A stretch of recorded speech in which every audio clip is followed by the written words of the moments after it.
Senhor, pessoal, estamos aqui para mais um episódio do nosso podcast A Voz do Reino. Já de início, quero mandar vocês deixarem o like, se inscreverem, porque assim o YouTube entende que o nosso conteúdo é bom e vai entregar para mais pessoas e mais almas, mais pessoas vão ouvir o Evangelho e a Palavra de Jesus.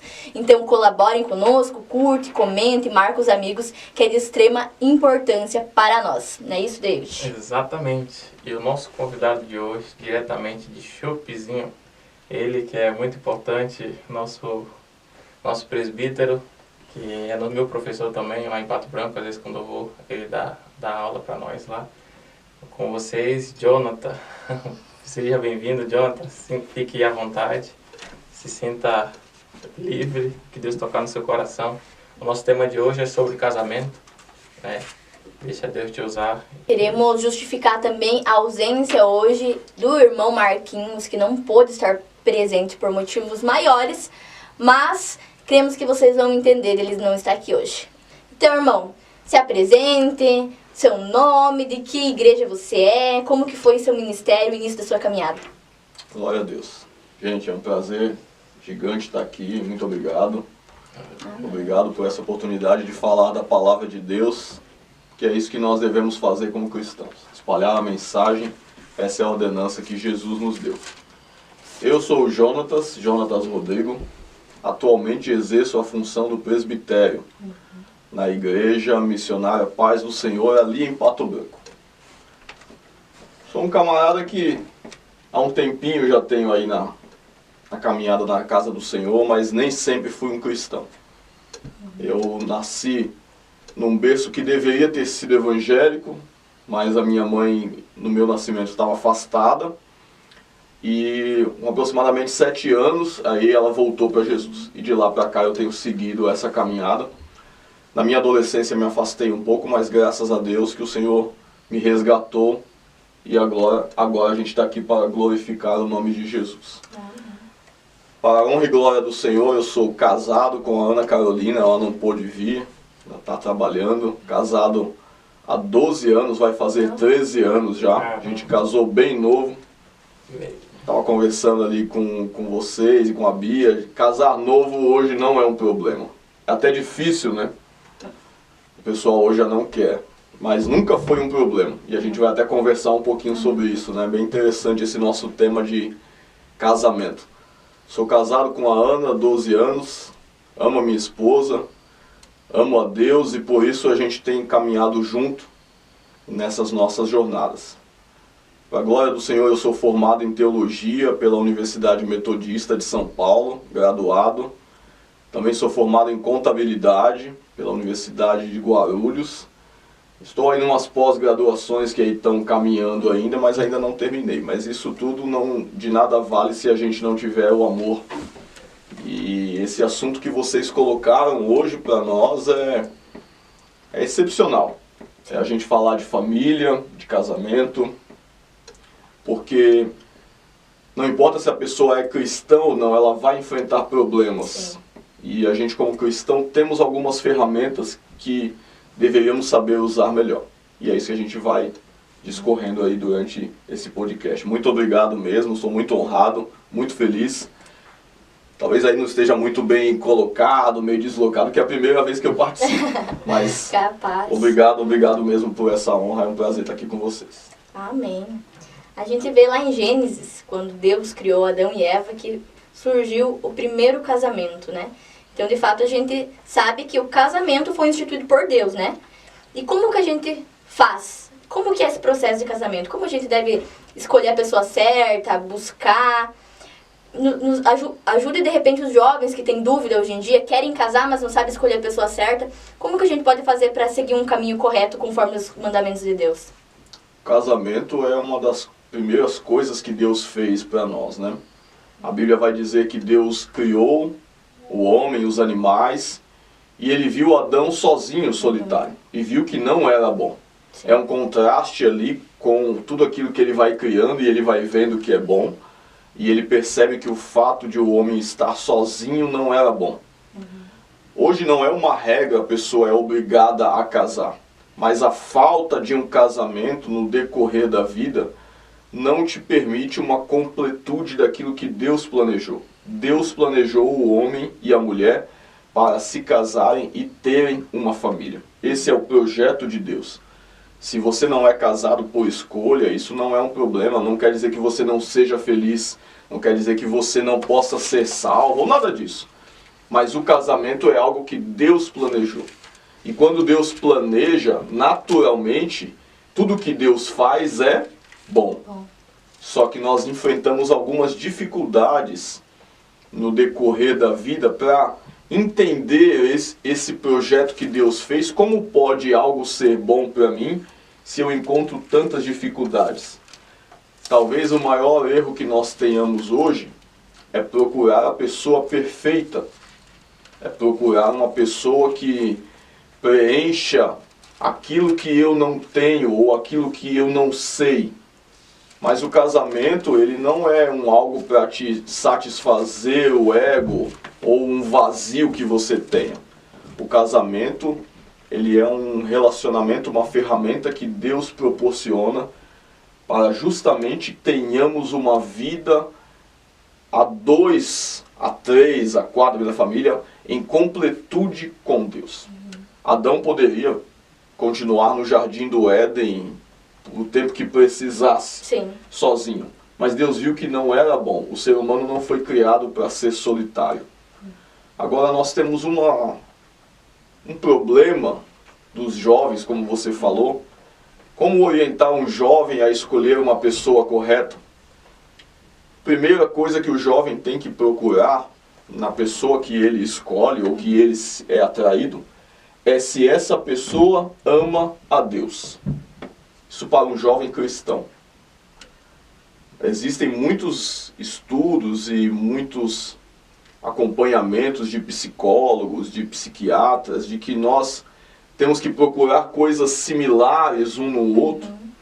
E se isso for correto, nós acreditamos que é, a primeira coisa que um jovem cristão, uma jovem cristã tem que procurar é se aquela pessoa que ele está desejando viver a sua vida, se ela ama a Deus acima de todas as coisas. Se essa pessoa amar a Deus, ela certamente vai viver uma vida conforme Deus planejou para ela. Amar a Deus acima de todas as coisas não é algo que você percebe no olhar. Sim. Não é algo que você percebe numa conversa. Não é algo que você percebe quando aquela pessoa está feliz ou quando aquela pessoa está triste. É algo que requer uma observação. Requer um detalhamento das ações daquela pessoa. E os jovens, muito cuidado. A beleza, a Bíblia diz que é passageira. A formosura é vã.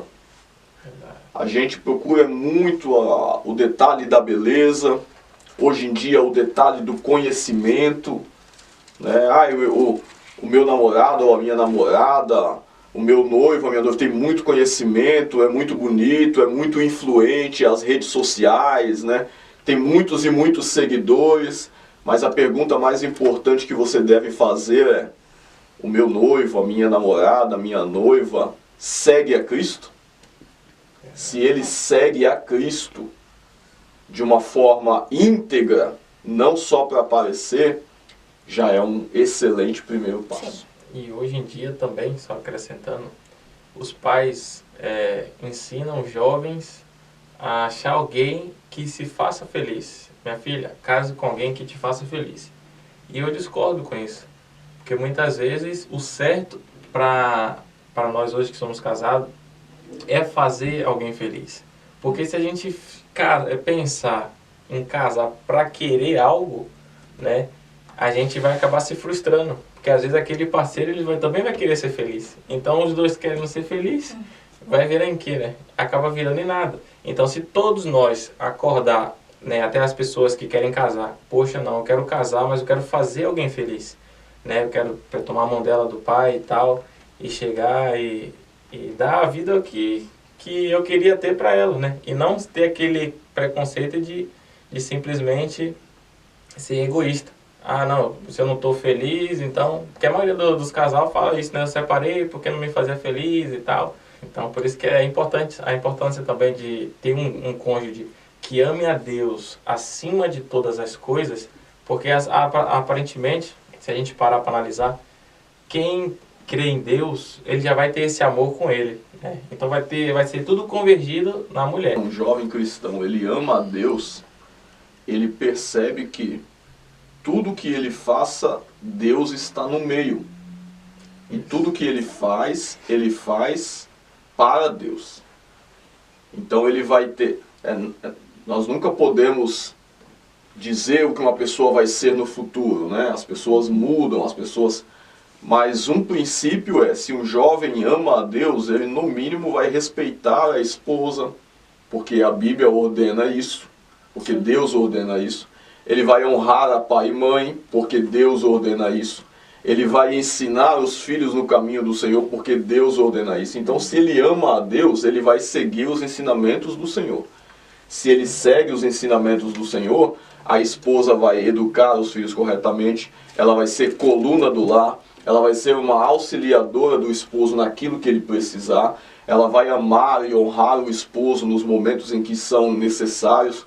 O esposo vai amar a esposa a ponto de dar a vida, ou seja, fazer o seu melhor por ela. Então o primeiro fator, o primeiro princípio é justamente amar a Deus.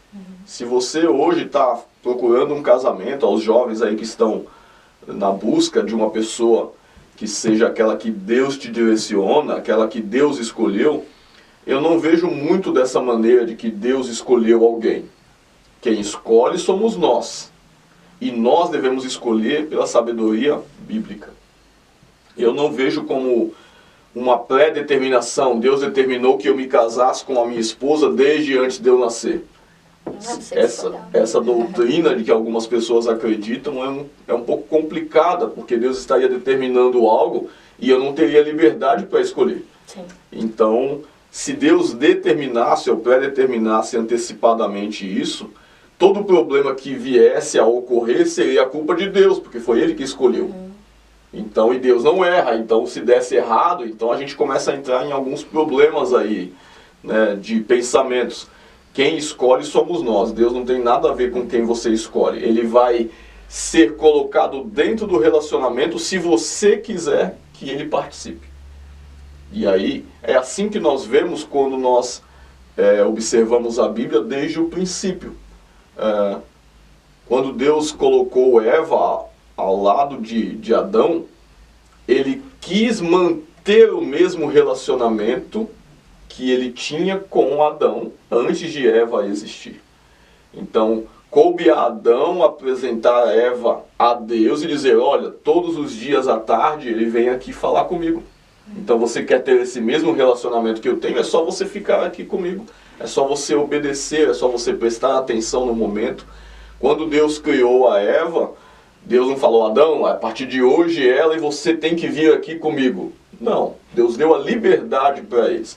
E se os dois colocassem Deus no centro, talvez se o relacionamento deles tivesse sido igual ao que Adão tinha antes, eles tivessem colocado Deus no centro, ouvindo Deus em todo o tempo, talvez não tivessem caído no pecado. É lógico que é uma conjectura, a gente nunca vai saber, mas o relacionamento precisa disso. Quando você escolhe alguém, você escolhe essa pessoa por teus gostos, pela beleza, pelo caráter, por aquilo que você acha interessante e atraente, mas você, cristão, precisa entender que nenhuma escolha que você faça em qualquer área da sua vida não tem como excluir o espiritual.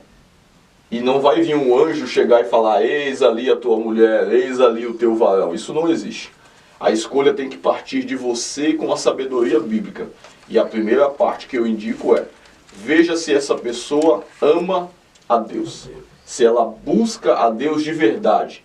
Ou se ela só te demonstra, ou se ela só tem uma capa de cristão quando você está por perto. Muitos conselheiros cristãos vão aí orientar as moças mais novas e os moços, né?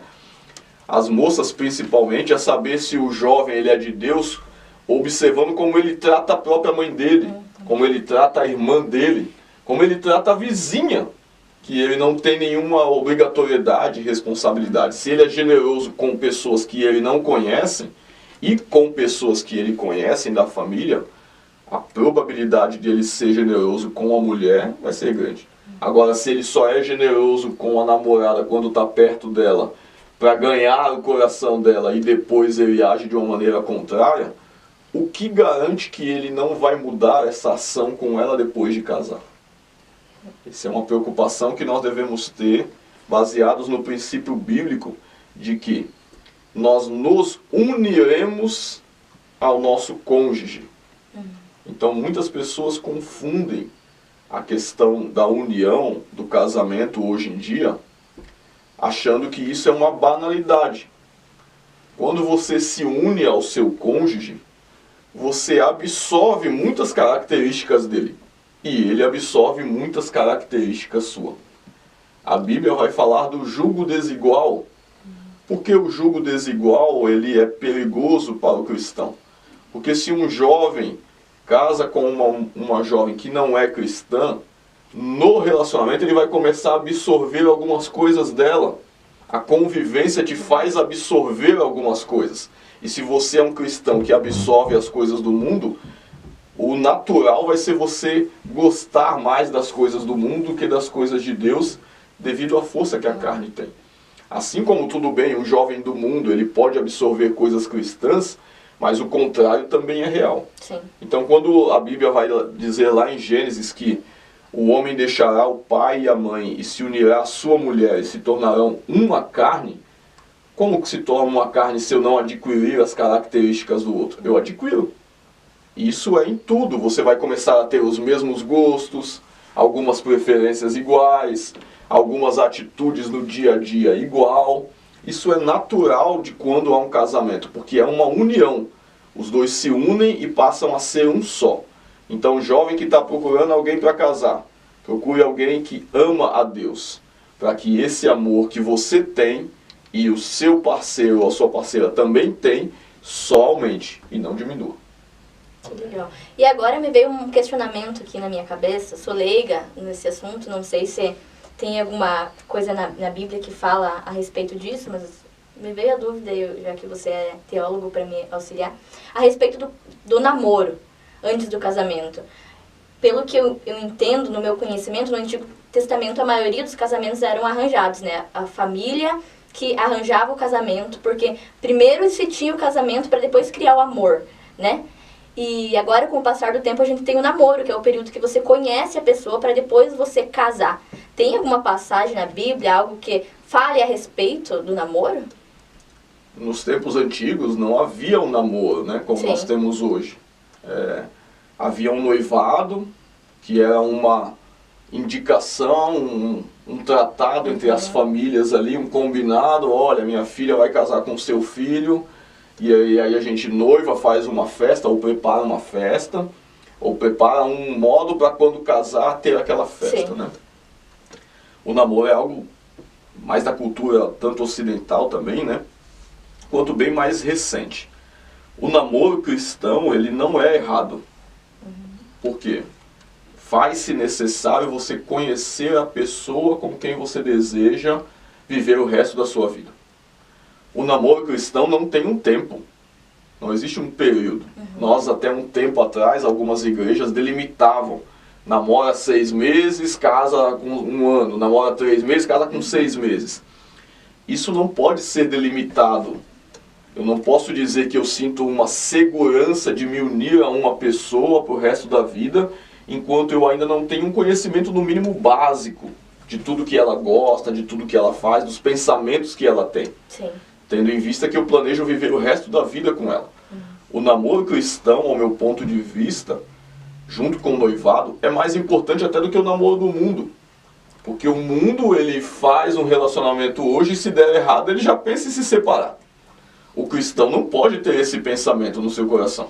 Ele tem que planejar a sua vida e quando ele escolhe alguém para se relacionar e para viver, ele tem que imaginar e acreditar e buscar que esse relacionamento seja até que a morte os separe, ou até a volta de Jesus. Então, esse tipo de cuidado no namoro cristão é excelente Os jovens precisam conhecer com quem eles estão se relacionando. Conhecer dentro do ambiente familiar, conhecer dentro da igreja as atitudes, conhecer os ideais de trabalho, os ideais filosóficos. Para mim, resumir aqui, o namoro, e eu vou usar uma experiência minha, com a minha esposa, depois ela vai me dar uns beliscão lá. A gente, quando começou a namorar, era muito corrido. Eu era diácono da igreja, eu abria, fechava, abria culto, levava o pessoal para casa, buscava na casa, fazia praticamente tudo. E quando a gente só se via 2 dias na semana praticamente, que era a quarta ali no culto, quando ela não estava na escola, ou eu ia buscar ela às vezes na escola para levar ela para casa dela, o sábado e o domingo. Era só aqueles dias, o resto era trabalhando, correndo, estava construindo casa para a gente casar. E quando dava quarta-feira que ela saía da escola, eu ia buscar ela, pegava ela ali na escola e levava até a casa dos pais dela. E chegando lá, eles tinham ali a reunião familiar deles, a gente começava a conversar sobre os assuntos que eram inerentes a nós, ali a semana como foi, as coisas da igreja. Às vezes os pais iam dormir, ficávamos eu e ela conversando um pouco, e terminava, às vezes ficava aqui, eu e ela dormia no sofá, de tanto que a gente falava. Sábado e domingo era muito próximo. A gente saía da igreja, fazia as atividades da igreja, às vezes ia num cinema, num lugar, e conversava muito. Porque eu sempre tive esse pensamento e eu oriento os jovens. Conversem muito. Procurem saber tudo que você tem a curiosidade de saber. Você não sabe o que aquela pessoa pensa a respeito de determinado assunto. E o amor que as pessoas imaginam ter quando estão no começo do relacionamento não é real. Até muita gente não vai gostar. O amor, ele não começa ali. O amor, ele é desenvolvido com o tempo. É natural um namorado, uma namorada falar, eu te amo. E aquilo naturalmente deve até ser um amor, um apego, um cuidado. Mas o amor verdadeiro, que a Bíblia vai falar que ele tudo suporta, tudo crê, esse amor é com o tempo. E não é o amor que a pessoa acha que tem no começo que vai fazer com que aquele relacionamento seja duradouro. É ela saber realmente quem é aquela pessoa com que ela está vivendo. Porque se você conhece a pessoa com quem você está vivendo, porque no teu namoro, no teu noivado, você conversou, você colocou tudo na mesa, você jogou limpo. Quando essa pessoa tiver uma ação que talvez não seja natural para você, você não vai achar que é uma coisa de outro mundo. Você já sabia daquilo. Você não vai se sentir enganado. Muitos jovens no namoro, e é legal, aquela parte do abraçar, e é super importante para o jovem fazer. Se ele não desejar sexualmente também, ele não vai querer ter uma vida com aquela pessoa. Isso é natural. Mas o desejo sexual, ele nesse momento é um segundo plano. Porque você está induzindo ou colocando naquela pessoa os seus projetos e os seus sonhos. E ela vai colocar para você também a mesma coisa.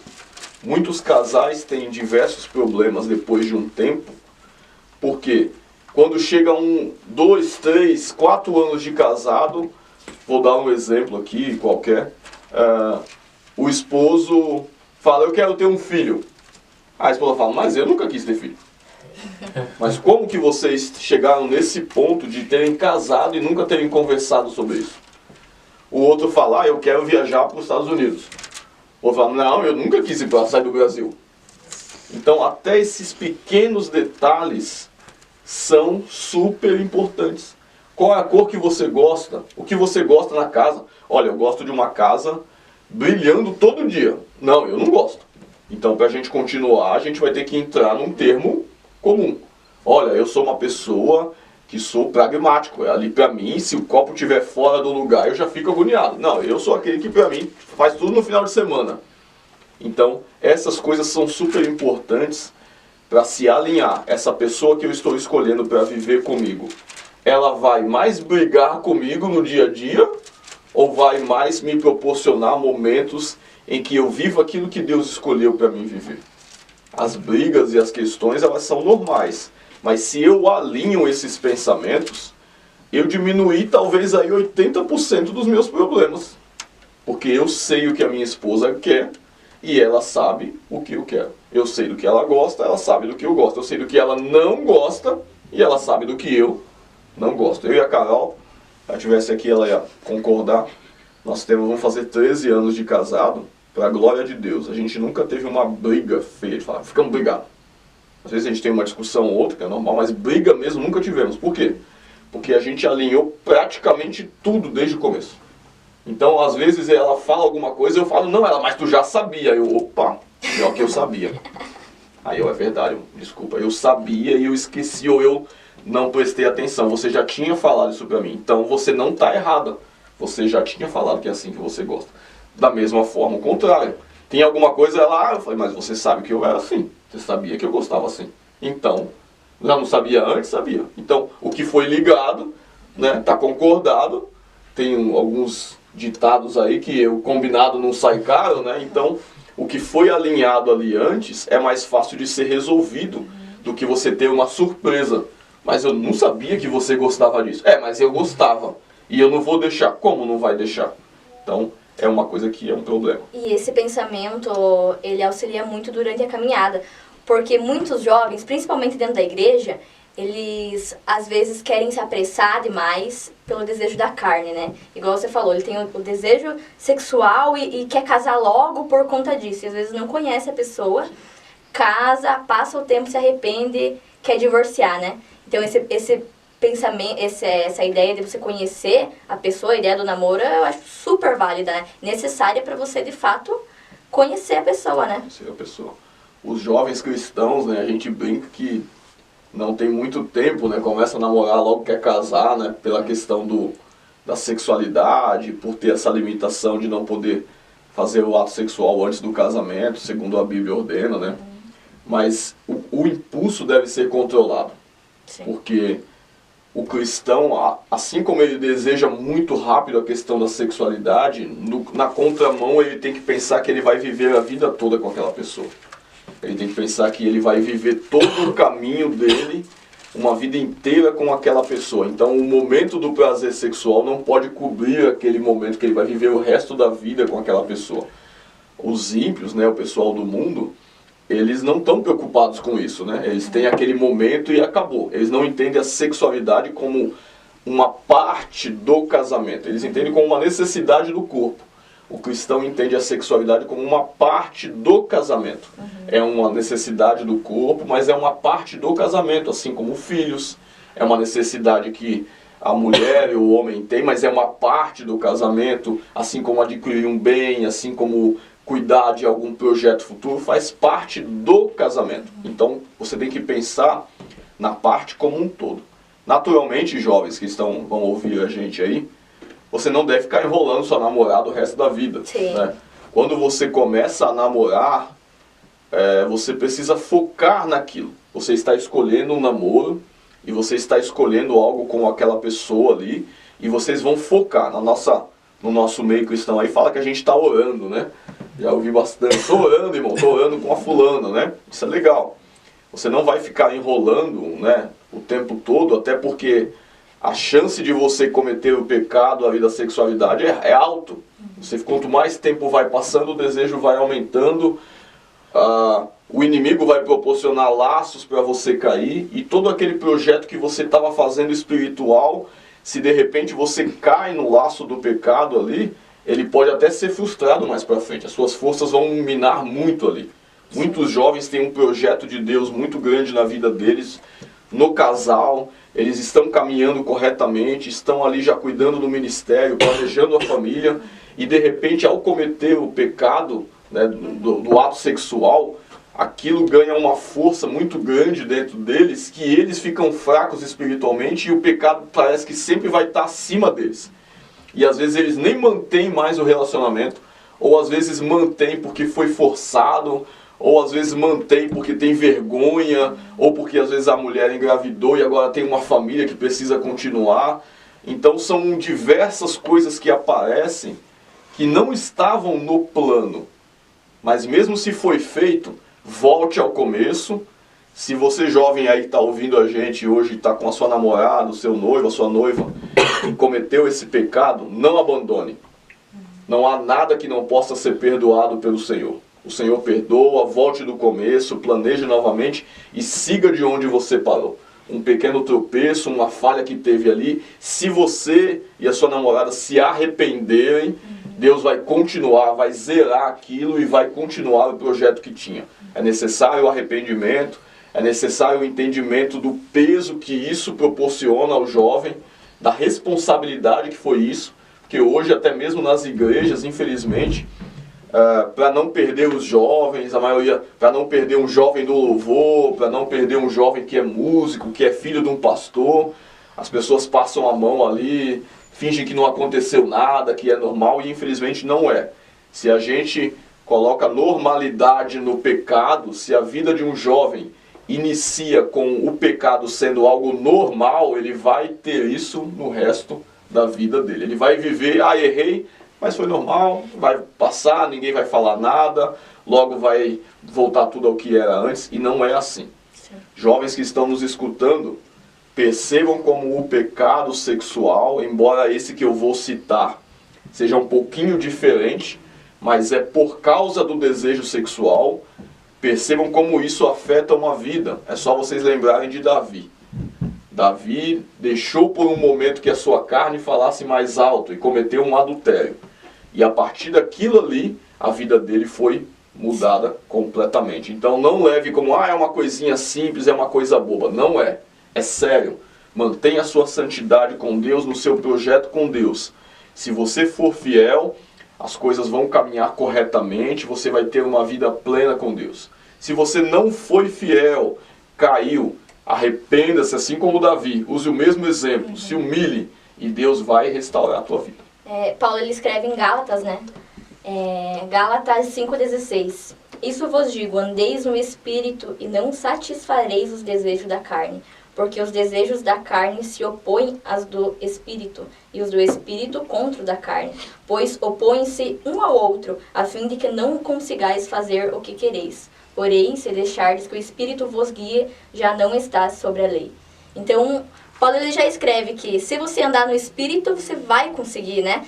Mas aí vai depender de que lado você vai se entregar mais. Se você se entregar mais ao desejo da carne e se afastar da presença de Deus, é mais chance de você cair. Mas se você estiver sempre, né, na oração, no jejum, se torna mais complicado porque o Espírito ele vai vencer a carne, né? Um jovem, eu brincava muito com a minha esposa, que na época a gente era namorado, né? Toda vez que o fogo subia um pouco, a gente tinha que apagar ele. Tem que correr. Por quê? É normal um jovem, enquanto ele está namorando, ele ter o desejo sexual. E se ele não tiver, não vai dar certo. Faz parte do casamento a sexualidade.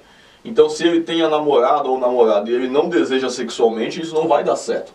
Porque o sexo é uma porcentagem muito alta do casamento para mantê-lo vivo. O próprio apóstolo Paulo vai ensinar dizendo, olha, a mulher não tem controle no corpo do marido, nem o marido tem um controle no corpo da mulher. Não vos abstenhais de fazer o ato sexual, a não ser que seja por um acordo mútuo e por um pequeno tempo para vos dedicar à oração, ao jejum. Por quê? Porque o sexo é algo que é importante para o casal. É importante para a continuidade da família, é importante para diversos assuntos hoje. É uma questão, ajuda na ansiedade, ajuda nos hormônios, ajuda a aliviar o estresse, satisfaz o desejo que a pessoa tem, evita o diabo lançar laços na rua. O homem e a mulher que não desejam um ao outro, ele vai desejar alguém que não faz parte do seu casamento. E isso é um sério problema, porque você casou para viver com aquela pessoa. Você não é mais um, você juntou os dois e são um só agora. Se você está desejando alguém de fora, essa pessoa é externa, não é o seu casamento. Mas eles têm que saber que antes do desejo sexual se concretizar, eles têm que se fortalecer espiritualmente, como o Paulo indicou. A sua carne tem hora que ela vai gritar, grite mais alto no espírito. A sua carne tem hora que ela vai chorar, chore mais alto no espírito. Não deixe a sua carne ser a sua maior força. Se você consegue mostrar para a sua carne, e isso não só no ato sexual, em qualquer coisa, no momento de blasfema contra Deus, no momento de ira, no momento de questionamento, no momento natural da tua vida que tu acha que Deus te abandonou, a tua carne vai gritar. Deixa o teu espírito gritar mais alto, coloque a tua fé em prática. jovens que vivem o tempo todo no agarrado ali, é muito bom esse momento, né? Mas ele não vai durar para sempre. E ele não é o mais importante daquele momento do namoro. Biblicamente falando, vamos pensar assim, a gente vai usar um exemplo de uma pessoa que aprendeu muito bem com seu pai, chama Isaac. Abraão é um homem de fé, a Bíblia vai dizer. E eu até preparei um pouco essa passagem para quando a gente falasse de filhos, né? Mas O Espírito Santo está colocando, né? A gente, quando Abraão leva Isaac para o monte, Isaac já tinha visto muitas vezes ele sacrificar. Quando ele começa a ver aquele cenário, ele percebe, vai haver um sacrifício aqui. É por isso que ele pergunta, eu estou vendo o fogo, eu estou vendo o altar, cadê o cordeiro? Então ele já sabia, por quê? Porque ele era ensinado pelo pai. Naturalmente, Isaac aprendia com o pai como saber as coisas de Deus, como confiar em Deus, como obedecer à voz de Deus. E a Bíblia diz que Isaac vai casar ali com Rebeca, ele tinha mais de 40 anos. E quando ele foi ao monte para o sacrifício, ele tinha aproximadamente 13, 14, 15 ali. Então ele tem um tempo em que ele continua acreditando que esse mesmo Deus que o pai dele ensinou é o Deus dele agora. E você vai ver que enquanto o jovem, né, o moço de Abraão, vai buscar uma mulher, Isaac vai para o monte orar. Por quê? Porque ele sabia, naquela época, é diferente de hoje, naturalmente, não tinha esse período de conhecimento, mas ele sabia que se o espiritual dele tivesse fortalecido, a pessoa que viesse seria uma pessoa que daria certo na vida dele. Então, aí a gente pega também o exemplo de Rebeca. A moça viu que precisava fazer algo para ajudar ali o moço com os camelos, né? E é uma demonstração daquilo que o jovem ali pediu, o moço de Abraão pediu como sinal de que aquela mulher seria uma mulher de Deus. Mas imagine a alegria dela, ela andou quilômetros e quilômetros sem saber quem era o seu noivo. Mas imagine a alegria dela ao chegar e alguém falar, cadê o Isaac? Está no monte orando. Então, jovem, procure saber se o seu parceiro, o seu noivo, namorado, ama a Deus. Até mesmo antes de conhecer outras coisas dele. Quando você não está vendo, ele está fazendo o quê? Servindo a Deus ou servindo a outra coisa? Se o seu namorado, se a sua namorada ama a Deus, quando bater o momento do desejo carnal antes do casamento, ele vai pensar e vai dizer, vamos se segurar. Isso aqui não agrada a Deus. Não é o que Deus planejou para nós. Ah, mas eu já caí uma vez. Mas cuidado para não cair de novo. Porque o inimigo, ele trabalha em cima dos nossos pecados para sempre colocar um peso na gente. A gente aconselhou alguns jovens lá em São Paulo, em que eles, infelizmente, cometeram o ato sexual antes do casamento. E a gente conversou, explicou, e depois eles fizeram de novo. E a gente tentou, e depois de novo. E para eles virou uma rotina. A ponto de que eles não se preocupavam mais com o que a Bíblia dizia. Eles já se sentiam marido e mulher, embora não eram casados, e foram até morar junto para tentar resolver o que muitas pessoas ficavam criticando, e não demoraram quase nada a se separar. Porque eles deram um passo à frente do que deveria, e o pecado colocou um peso tão grande neles, de que, tipo assim, se a gente já fez uma vez, duas, três, não vai adiantar nada a gente parar de fazer agora. Então vamos continuar fazendo. E é isso que às vezes a nossa carne vai querer colocar. Isso não é só no pecado sexual, é em todas as outras coisas. E no caso hoje, para ser a partir de Deus, né, aceito por Deus, seria no cartório ou seria na igreja? Tipo, tem várias pessoas que têm dúvida ainda, né, jovens. Ah, mas eu quero me casar e tal. Mas perante a Deus, qual que é o aceitável? Tipo, marido e mulher. Primeiro casamento na igreja ou diante do juiz de paz? Biblicamente falando, a gente não tinha um juiz de paz, né? Não havia uma igreja para se casar. As cerimônias geralmente eram feitas pelos líderes religiosos, não nessa ideia que nós temos hoje, né? A Bíblia diz que nós devemos seguir a lei dos homens. E a lei dos homens indica que um casamento só é aceito depois que ele é registrado em um contrato civil. Então, aqui no Sul até tem algumas culturas um pouquinho diferentes. Nós lá em São Paulo, poucas pessoas você vai ver que não é casado assim no cartório. Aqui tem algumas pessoas que durante o momento se uniram e não casaram. Nós devemos fazer aquilo que a lei dos homens ordena, casar no cartório. Isso não é só pela questão da igreja. É importante, algumas igrejas têm essa doutrina de que é necessário estar casado no cartório, ter um contrato formal. É como se fosse uma declaração para o mundo de que você assume ela como mulher e ela assume você como marido. Mas isso também é importante para as coisas futuras, para uma possível divisão de bens, devido a um falecimento de um e do outro, para uma facilidade numa aposentadoria. As pessoas não pensam, embora tenha algumas ferramentas hoje mais fáceis. Eu trabalho ali no banco, Davi sabe, trabalho lá na Caixa. Muitas pessoas chegam lá com partilha de bens com a maior dor de cabeça, porque eles viveram junto 30, 40 anos, mas não casaram no civil. E aí, até hoje, até mesmo a lei já reconhece uma união estável, uma vivência, mas ainda assim dá muita dor de cabeça, dá muito trabalho fazer essa partilha. Eu acredito que diante de Deus não exista essa separação. A partir do momento que você assume a mulher e ela é tua esposa e ela assume você é teu esposo, diante de Deus está casado. Seja se você fez uma cerimônia ou não. Você finalizou o ato sexual, vive como marido e mulher, existe nesse tipo de relacionamento, nessa instituição que Deus criou, diante de Deus está feito. Mas diante dos homens é importante ter no civil. E na igreja, eu acredito que é muito importante pela questão da bênção dos irmãos, pela questão da bênção pastoral, né? Tem pessoas que não puderam casar na igreja, são amaldiçoadas, são mal vistas, é lógico que não. É um detalhe, mas eu acredito que se você pode fazer uma cerimônia, não há nada tão bonito quanto você demonstrar aos outros aquela pessoa que você ama e que você está tomando uma atitude com aquela pessoa. Você está assumindo aquele papel diante de muita gente, né? Quando você vai no civil, o juiz de paz ali, ele pergunta, você vai fazer assim, assado, na saúde, na tristeza, vai assim, não é? É uma ideia de uma declaração, você está declarando com a sua boca, ninguém está te forçando a fazer. E quando você declara, você assume a responsabilidade por aqueles atos.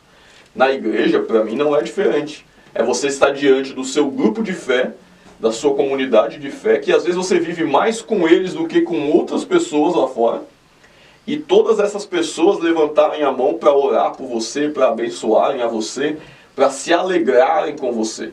Lembra que a Bíblia diz que é importante se alegrar com os que se alegram? É importante a gente ter pessoas que olhem para nós e se alegrem com a nossa vitória, mas na igreja, o casamento na igreja também é importante para que as pessoas te cobrem, para que as pessoas lembrem a você mesmo que você é casado, que você fez aquele voto, que foi você que declarou, ninguém forçou. Então é importante, quando você vive num âmbito de igreja, às vezes tem pessoas que passam 15, 20, 25 anos no mesmo ministério. Então algumas pessoas vão ver ela crescer, casar, ter filhos, e se por um momento ela pensar em abandonar tudo, alguém pode chegar ali e falar, ô irmão, como assim? Eu estava no teu casamento aqui, você é uma pessoa de Deus, aguenta firme, não larga. É uma questão espiritual que eu vejo. Não que seja obrigado, mas é importante a gente trazer para o âmbito da igreja e para o âmbito espiritual tudo que a gente faz. É a mesma lógica da gente, por exemplo, orar por alguém que está fazendo um aniversário na igreja. Eu acho super importante. Por quê? Por que eu vou querer dar uma festa para uns amigos do meu trabalho, eles vão lá, fazem alguma coisa para comemorar que eu estou fazendo aniversário e os meus irmãos em Cristo, que é a minha família, não podem fazer? Para mim, eu acho que é super importante, assim como a minha família natural faz, a minha família em Cristo também é importante fazer. Eu acho que essa parte assim não é obrigatório. Não vejo passagem bíblica que te diga a obrigatoriedade de fazer. A Bíblia não vai nem dar esses detalhes de como era, como foi o casamento de Isaac, por exemplo, como foi o casamento de Jacó ou dos demais homens, se tinha alguém ali para assinar o papel. Mas a Bíblia vai dar a entender que a noiva, A festa que o nosso noivo, que é Jesus, está preparando, demonstra que o casamento é algo super importante. A ponto de Jesus comparar, ele vir resgatar a sua igreja com um casamento, ele nos comparar como a sua noiva. E ele foi preparar um lugar, uma grande festa, para que quando ele voltar, nós nos alegremos com ele. Então, nada mais normal do que um casamento ter uma festa. Eu acho que é. O primeiro milagre de Jesus foi um casamento, né? E se fosse algo que não fosse legal de fazer, ele não estaria lá. Sim, exatamente. Eu abri minha Bíblia aqui em Marcos, capítulo 10, onde fala: E ele, levantando-se dali, foi para o litoral da Judéia, além do Jordão, e novamente a multidão recolhe a ele. E como era seu costume, ele ensinou novamente. E os fariseus, vindo até ele, perguntaram-lhe, tentando: É ilícito ao homem repudar da sua mulher, no caso, separar-se da sua mulher?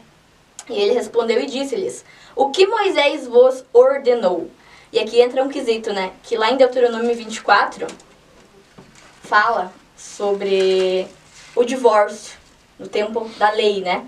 Como era, deixa eu achar aqui, é uma mulher desposar e acontecer dela, não encontrar benevolência aos seus olhos, ele pode ter encontrado nela alguma impureza, então ele lhe escreverá uma carta de divórcio e entregará na sua mão. Enfim, conta a história aqui.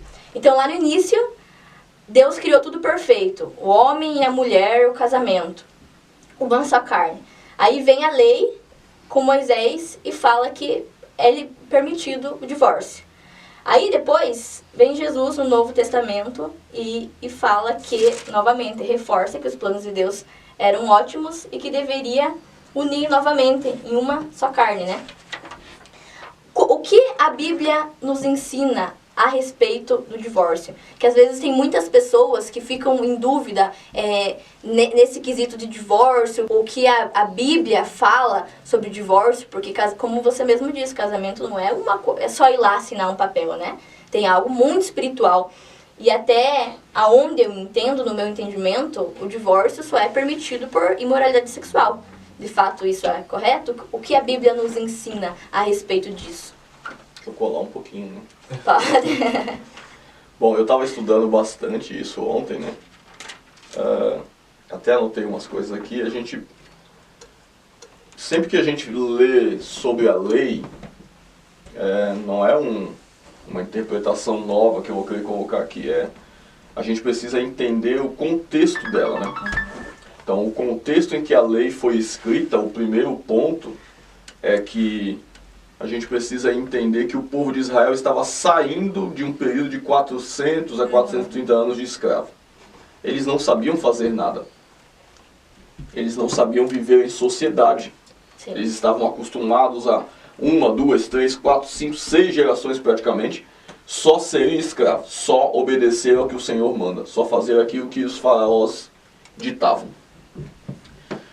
Então, quando Deus os liberta da escravidão do Egito, a lei, ela tem aproximadamente ali 613 mandamentos, né?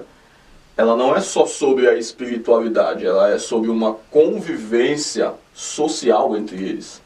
Ela dá orientações sobre como viver em sociedade, como amar ao seu Deus e como prosperar como povo, evitando inclusive que se misturassem com outros povos em alguns aspectos.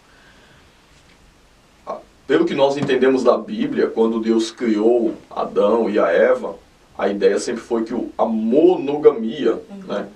O homem é só uma mulher e a mulher é só um homem. Eu até peguei aqui alguns versículos, né? Se a gente olhar ali em 1 Coríntios, do 7 e o 2, Paulo vai dizer: cada um tem a sua própria esposa e cada uma o seu próprio marido. Então a Bíblia, no conceito da unidade, o homem deixará o pai e a mãe e se unirá à sua mulher. E aí também é um conceito de interdependência, e os dois serão uma só carne, dependem um do outro. Esse mesmo homem não pode se unir a outra, porque aí já não tem como vai ser os dois uma só carne, já vai entrar uma terceira ali no meio. Não tem como ele fazer parte dessa carne e da outra ao mesmo tempo, né? Mais ou menos essa lógica. A Bíblia vai sempre dar a entender que Deus criou para um só casamento. Ponto.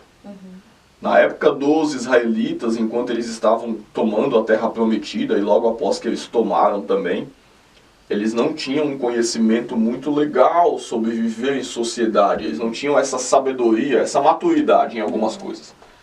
E infelizmente, nos tempos antigos, a mulher nunca teve um papel ideal que deveria ter, como a gente tenta que ela tenha hoje, que ainda está lutando, mas hoje ela tem muito mais autonomia, autoridade para falar, para viver sozinha, para escolher as coisas que ela quer fazer. Naquela época a mulher ela tinha uma dependência muito maior do homem. E os homens eles casavam, como nós vimos ali, às vezes por um casamento arranjado, por um acordo entre as famílias, e de repente no decorrer do casamento ali, provavelmente eles se interessavam por outra mulher, ou eles às vezes não queriam mais algum, como diz a palavra, às vezes encontrava algum defeito, que não é bem essa palavra no original, seria algo que foi escondido dela. A palavra do original do hebraico vai dizer que ele descobriu alguma coisa que ela não tinha contado antes, alguma coisa assim. Então ele poderia dar uma carta, né, a carta do divórcio. A carta do divórcio, ela não era só para prejudicar a mulher e favorecer o homem. Moisés aceitou que ela fosse colocada, e também Deus naturalmente aceitou, para defender as mulheres de não viverem uma vida de humilhação. Porque se elas não fossem ali repudiadas ou divorciadas, como é a palavra, provavelmente elas viveriam uma vida de humilhação, continuando com aquele esposo.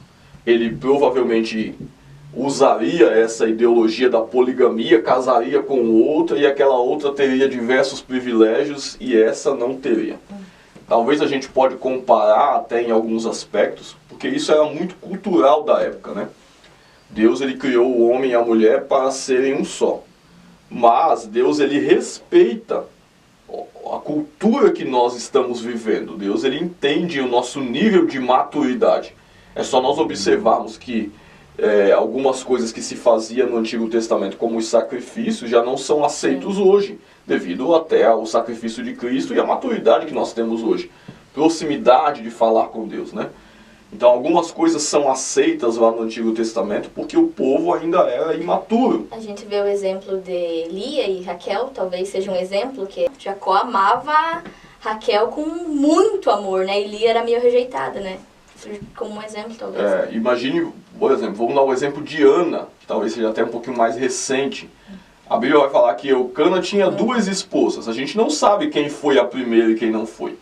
Mas vai dizer que ele amava Ana. Provavelmente Ana tenha sido a primeira, mas por ela não poder dar filhos, ele precisava ter uma continuidade, ele encontrou uma outra mulher. E a cultura da época permitia. E naturalmente, pela outra dar filhos, Ana era humilhada. Só que Eucana, ele não deu carta de divórcio para ela, ele mantinha ela, porque ele dizia, o meu amor não te vale mais do que 10 filhos. Mas imagine, essa é uma história, imagine quantas outras mulheres não foram humilhadas porque o marido casava com uma outra e aquela poderia dar filhos e essa agora era desprezada. Talvez Sarai, ficasse abandonada. Elas mesmas né? se sentiam abandonadas, né? A própria Sara, ela falou, olha, você não pode dar filho, tem que colocar alguém. Sim. Raquel, da mesma maneira, enfim. A própria Lia também, no começo, que não poderia dar filhos, ela colocou uma das suas concubinas. Elas se sentiam humilhadas e para elas não... Talvez por medo de não serem abandonadas. Naquela época a mulher não tinha um trabalho, não tinha uma posição social, às vezes não tinha como se sustentar. Então ela vivia nessa dependência. E se ela voltasse para a casa do pai, ela poderia até ter uma vida mais agradável, mas em tese ela tinha medo de desonrar o nome da família do pai. Então eu entendo que quando Moisés ele permite esse desquite, né, essa carta de divórcio, ela é permitida para favorecer as mulheres. Não simplesmente, o homem não gosto mais, não quero. Não era esse o conceito. O conceito é, se houvesse alguma coisa que não tinha sido comunicada, algum problema, a gente não tem o conhecimento pleno, mas, por exemplo, naquela época, uma pessoa leprosa, ela não poderia viver junto com os demais. Sim. Então, se um homem escondia uma lepra e a mulher descobrisse depois, ela poderia afastar, porque ela não queria condenar a família inteira. Ele foi, em tese, mentiroso em uma situação ali. Da mesma forma, a mulher. Então, eu entendo que seja mais para proteger esse aspecto. A Bíblia vai dizer que Deus odeia o divórcio. E aqui a gente precisa entender um pouquinho do original da palavra. Esse versículo que diz que Deus odeia o divórcio não é a carta do divórcio. É o abandono sem sentido. É o deixar sem nenhum motivo.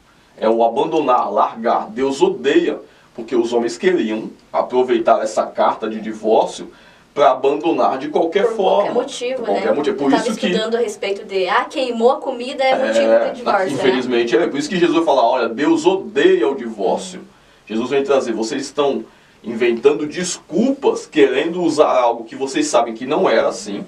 Aquilo que foi dado por Moisés e permitido por Deus foi algo em um aspecto para proteger a mulher, proteger a família, proteger o homem também, dependendo do tipo de situação que ocorria. Mas agora vocês querem abandonar por qualquer forma, só porque não deu certo algo, vocês não gostaram como agiu. Não é assim. Deus odeia essa carta de repúdio que vocês estão fazendo do nada. Deus não aceita isso. Aí ele vai dizer, se você casou, se você não quer mais, Jesus vai falar, então fique sozinho. Porque eles queriam dar uma carta e encontrar uma outra esposa. Jesus vai falar, então se você é casado e você se separa e você não quer mais, então fique sozinho. Então assim, você realmente não quer, ninguém é obrigado a ficar com ninguém. Mas o cristão ele tem que perceber que se ele abandona por qualquer motivo, se ele separa por qualquer motivo que não seja uma traição, que não seja uma questão de assassinato, de algo que não tem mais o controle, ele deve ficar só. É uma passagem dura, mas é o que a Bíblia diz. Sim. A Bíblia vai dizer, Paulo, eu anotei, não sei onde que eu anotei, já perdi. Eu acho que depois eu vou ver se eu lembro aqui. Paulo vai falar que quando o cristão ele é casado com um não cristão, e esse não cristão abandona, essa pessoa está livre para casar novamente. Porque ninguém é obrigado a ficar ali preso. Agora, quando é um cristão com outro cristão e ele resolve abandonar ou largar, ele deve entender que ele tem que ficar só. Porque se ele se une a outra pessoa, ele está correndo o risco de cometer a questão do adultério. Só não entendi essa parte que você falou ali do descrente, no caso. No caso, só para a autoridade que daria para casar de novo, no caso, com outro. Sim, porque quando você foi casado ou por qualquer motivo, ela está te dando uma carta te autorizando você a casar novamente. Isso quando nós falamos de descrente. Então uma mulher ela se tornou cristã, ou ela é cristã. E o marido, por causa do evangelho, ele não quer mais ela, ele vai dar aquela carta e ele está tirando todas as responsabilidades que ele tinha, desfazendo aquele contrato. E é o que a Bíblia vai falar da carta de divórcio, da carta de repúdio. Com essa carta a mulher tinha liberdade para procurar um outro relacionamento. É natural que o cristão ele não vive só naquilo que é o imediatismo, né? Então, tudo que a gente vai falar sobre o cristão, a gente tem que pensar no ponto de vista do perdão. Porque, por exemplo, a Bíblia vai nos dar uma autoridade de a pessoa separar pela questão da traição, né? Pela questão de um adultério. Mas vamos ser racionais. Cada um sabe aonde o seu calo aperta. Mas imagine, vou tentar usar aí minha esposa. Eu tenho um relacionamento com ela, e eu cometi uma traição com ela ali. É obrigatório ela se separar de mim? Não. Ela até tem essa situação, porque no Antigo Testamento, quando se foi colocada essa carta do divórcio, se um homem ou uma mulher cometesse um pecado de adultério, eles deveriam morrer. E se eles morressem, aquela pessoa estava viúva, livre, para casar novamente. Essa é a ideia que queria trazer. Quando se tem um pecado de adultério, uma traição, a pessoa está livre para casar, porque em tese o outro é como se tivesse morrido. Mas para o cristão a gente tem que pensar sempre na questão do perdão. Então assim, a gente já aconselhou algumas pessoas, né, alguns casais, de que houve uma questão do adultério. Mas se a mulher quer continuar lutando pelo perdão e o homem quer, não é errado. Porque a Bíblia diz que tudo é possível de perdão, exceto a blasfêmia contra o Espírito Santo. Então, por que que um pecado de adultério não pode ser perdoado? É fácil? É lógico que não é. Eu posso olhar para uma pessoa que foi traída e falar que ela tem que perdoar? Não posso. Não cabe a mim isso. Não fui eu que estou sentindo na pele aquela traição. Mas, biblicamente falando, se ela perdoar e voltar, ela não está errada. Ela, pelo perdão, apaga aquele pecado. O próprio Jesus nos ensina que a gente precisa perdoar as nossas ofensas, assim como nós perdoamos aqueles que têm nos ofendido. 70 vezes 7. Se a Bíblia diz que eu devo amar aos meus irmãos, é mais fácil, parece mais fácil eu amar aos irmãos da igreja que me caluniam, me prejudicam ou até me traem em alguns aspectos ali e perdoá-los para poder viver dentro da igreja do que eu amar ao meu cônjuge e a minha esposa ali que me traiu. É uma situação que é super difícil de fazer, mas talvez seja algo que a igreja trabalhe pouco. Eu nunca posso chegar para uma pessoa e falar assim, olha, você é casada, teu marido te traiu, e é mais difícil até para as mulheres em alguns aspectos, né? Ó, teu marido te traiu, mas você é casada, você tem que continuar casada com ele e acabou. Não é assim que funciona, porque eu não sei como que aquilo afetou. Agora, que é importante ela perdoar, isso é fato. Se ela não perdoar, ela não tem condição de salvação. A Bíblia condiciona a salvação ao perdão. Se vocês perdoarem, serão perdoados. Perdoa as nossas ofensas como nós perdoamos. Mas se eu não perdoo, então essa minha oração do Pai Nosso não faz sentido algum. Agora, a pessoa pode perdoar e não viver junto. Certo? Dependendo da mágoa que foi ocasionada, a pessoa pode perdoar, mas não querer viver mais junto. E até aí também não tem erro. Por quê? Porque a pessoa tem, de acordo com a Bíblia, essa autoridade para se separar e viver ali. Uma mulher que não é casada, só para complementar o que ele está falando, ela casou no mundo, por exemplo, né? Ela veio para Cristo. Geralmente as mulheres até se convertem antes que os maridos, né? Ela veio para Cristo. E o marido, ele, por causa do evangelho, ele não aceita um cristão, ele não gosta, ele não quer, ele vai lá e se separa. Ele fala, não quero mais. A mulher vai abandonar a Cristo por causa do marido, vai dizer, não, vou largar a igreja e não ficar contigo porque o casamento foi instituído por Deus. Jamais. A salvação é mais importante do que qualquer outra coisa. É a primeira preocupação do crente. Então ela vai dizer, olha, se você não quer, eu vou continuar sendo crente. E a gente vai se separar. Ponto. Depois que ela se separa, ela vai buscar a reconciliação com ele, ou até a salvação dele, em oração. Fato.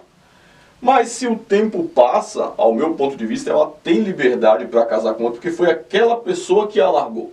Não foi ela. Aquela pessoa que a abandonou sem uma justificativa plausível. Não teve uma traição, não teve uma mentira, não teve algo que fosse prejudicar o relacionamento. Foi uma confissão de fé. E aquela pessoa abandonou e foi viver, foi criar outras e outras famílias. E aí a gente entra num aspecto. Já imaginou uma mulher, ela é casada, jovem, com 20 anos. Ela casou com um homem ali com seus 20 anos também. Ela se converte ali e ele não quer mais, ele se separa. Ela continua sozinha, daqui a 15 anos ela está sozinha, o homem já tem outra família. Ela não vai mais ficar orando para que Deus desfaça aquela outra família para ele volte para ela. Né? Isso aí, a gente entraria num bolo terrível aí, porque aí uma hora para desfazer, a outra hora para desfazer também aqui. Isso não é, nosso Deus não é Deus de confusão. Ela tem liberdade para casar com o outro se quiser. Isso é uma escolha dela. Se ela falar, eu quero continuar assim, amém. Se ela falar, não, eu sou jovem, é difícil você pegar para uma moça ou para um rapaz no seu auge da sua vida e falar, olha, a partir de hoje você está ao celibato, você não vai mais casar. Sim. É difícil, não é algo que a igreja estabelece para ninguém. Nem Jesus estabeleceu isso para ninguém. Nem Paulo. Paulo vai dizer, olha, seria bom que os homens fossem como eu. Sim. Não casassem. Mas se não podem conter-se, casem-se para evitar o pecado do adultério, da fornicação.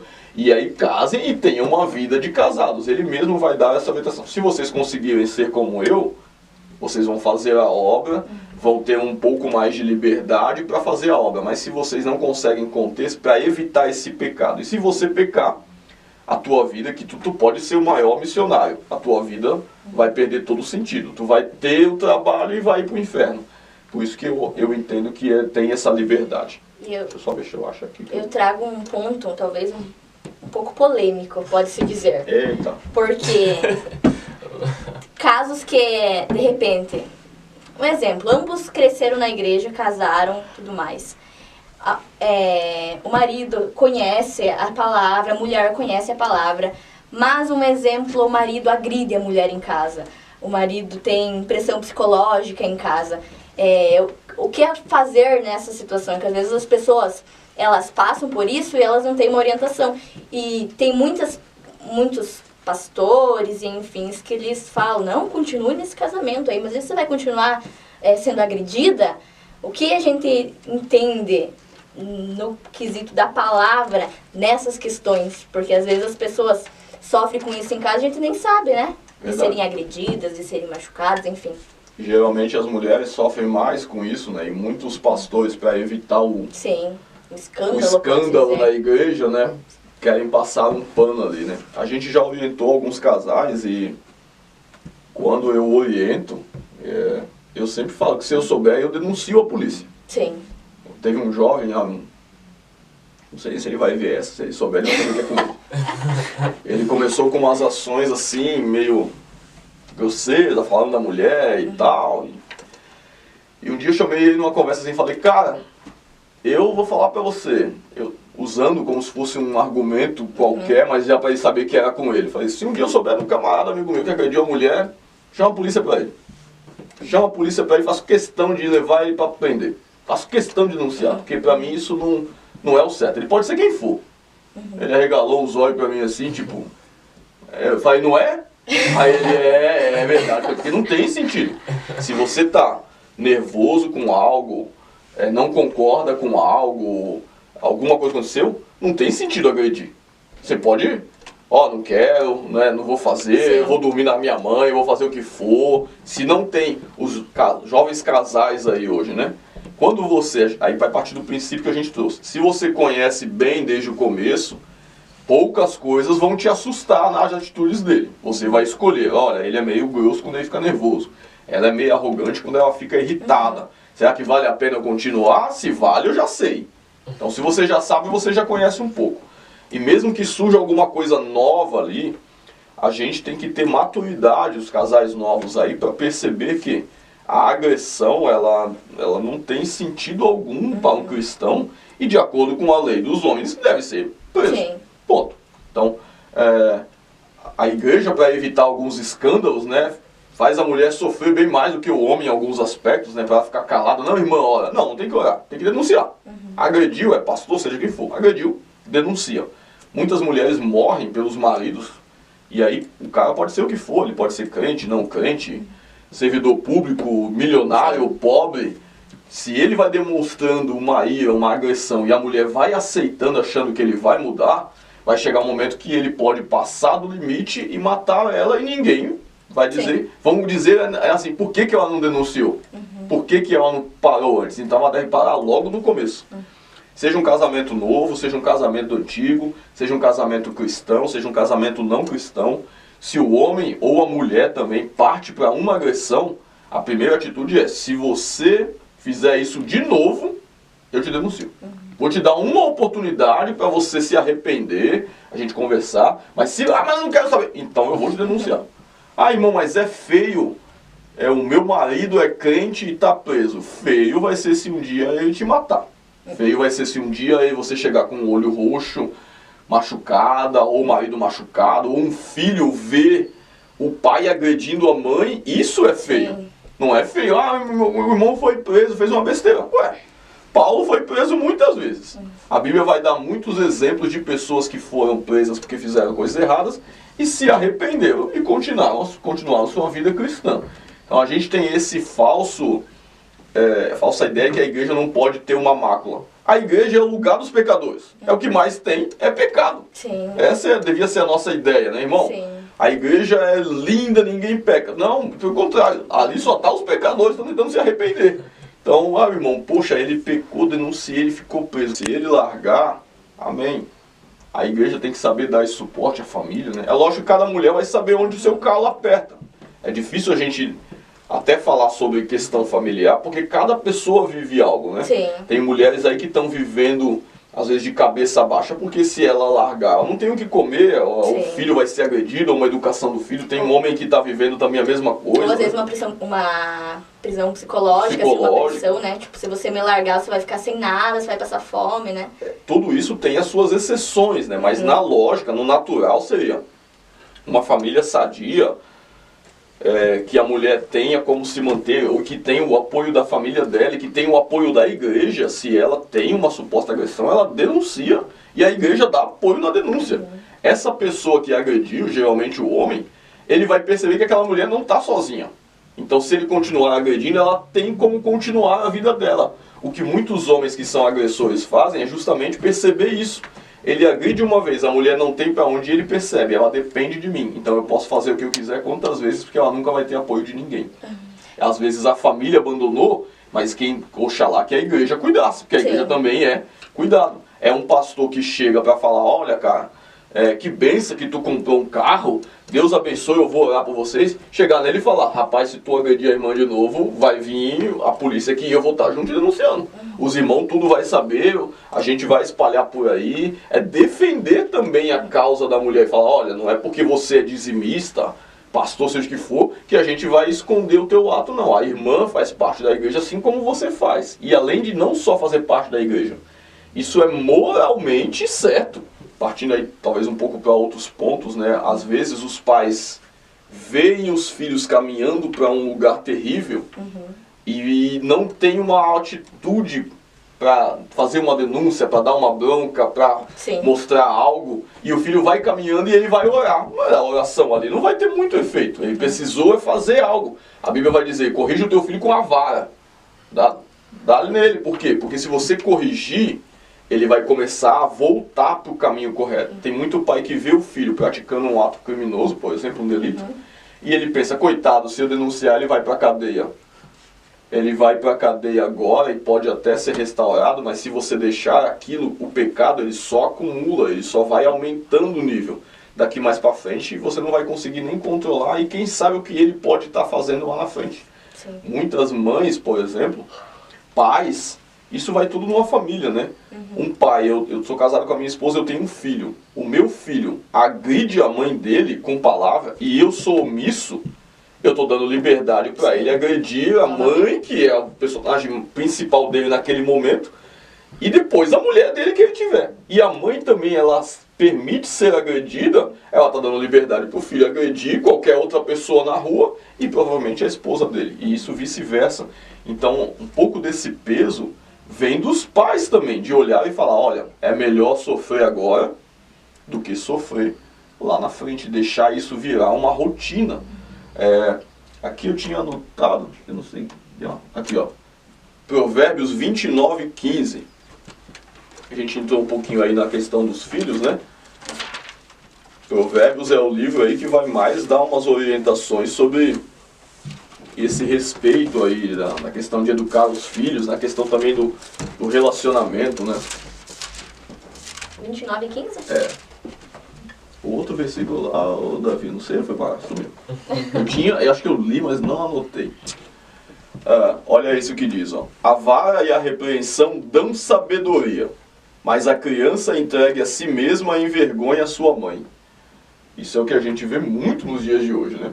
Quantas crianças que não têm uma repreensão, elas vão dar um show e o pai e a mãe vai ficar envergonhado. E isso a gente não está falando só sobre o fato de ser criança. Tem muitos adolescentes, adultos, que o pai e a mãe nunca repreenderam e eles vão envergonhar a família, envergonhar as pessoas. Por quê? Porque nunca tiveram um limite. O limite deve ser estabelecido em tudo. O homem que agride a mulher, ele deve ser denunciado, ao meu ponto de vista. Denunciado, a igreja apoiar a mulher na denúncia e, se precisar ajudá-la, Seria aí uma utopia a gente falar que isso acontece com todo mundo, mas não é, não acontece. Infelizmente nem todas as igrejas correm, mas esse deveria ser o padrão. Sim. E o irmão, se chegar a ser preso, a igreja visitá-lo e orar para que ele se restaure, ajudar ele a se arrepender e voltar para o âmbito da sua família. Se caso ele não chegou a fazer algo tão pesado que a mulher não queira mais, né? Sim. É a igreja trabalhar na correção do erro e na restauração do erro para que tudo volte à normalidade. Esse eu acho que é o papel que a igreja deveria fazer, que felizmente nem sempre acontece. Os filhos do sacerdote Eli também, né, não tiveram repreensão. Pensando em filhos, eu estava estudando um pouquinho ontem, né? A gente precisa entender um pouco. Vocês têm filhos, não? Não. Nós temos filhos. A gente está falando uma seara que a gente nem tem ainda, né? Mas é interessante assim um pouco como a gente usou aquele exemplo de Isaac. Como um bom exemplo ensina um filho a continuar mesmo quando o pai não vai estar vendo ali, né? E como um mau exemplo também ensina. Veja bem, a história de Isaac conta aí dois contrastes bem interessantes. Abraão era casado com Sara, que era sua meia-irmã. Quando ele vai ali junto de Abimeleque, ele vai lá e mente, dizendo que, olha, ela é minha irmã, para poder os homens não tomarem ela e não matar ele. Aí o rei Abimeleque tem a questão do sonho, as mulheres não podem mais ter filho, ele vai lá e diz, por que tu fez isso, né? Então, Isaac não era nem nascido, mas provavelmente as histórias contavam. Isaac faz a mesma coisa com Rebeca. Ele volta na mesma terra, e Rebeca é muito linda e também é estéril, não podia ter filho. Ele vai lá e diz que ela era irmã, só que ela não era irmã dele. É como você falou, né? Tipo, nem tudo é flores. A pessoa tem que achar uma pessoa que creia em Cristo. Isso é verdade. O casamento você vai descobrir muitas coisas que não imaginava, né? Vai descobrir muitas coisas aí que você não esperava. E só vai descobrir isso no caminho, né? Não vai descobrir antes de algumas coisas, né? Então... É a mesma coisa na crença, né? A pessoa que é novo convertido, ela aceita Jesus como seu único suficiente salvador. Vai ter coisas na caminhada que ela vai falar, poxa, mas eu não achei que era diferente, mas já aconteceu comigo, creio que aconteceu com você, como todos nós aqui. Só que requer a submissão até para nós cristãos, nos dias de hoje, trazendo todo esse contexto, de se submeter à palavra de Deus. De que forma?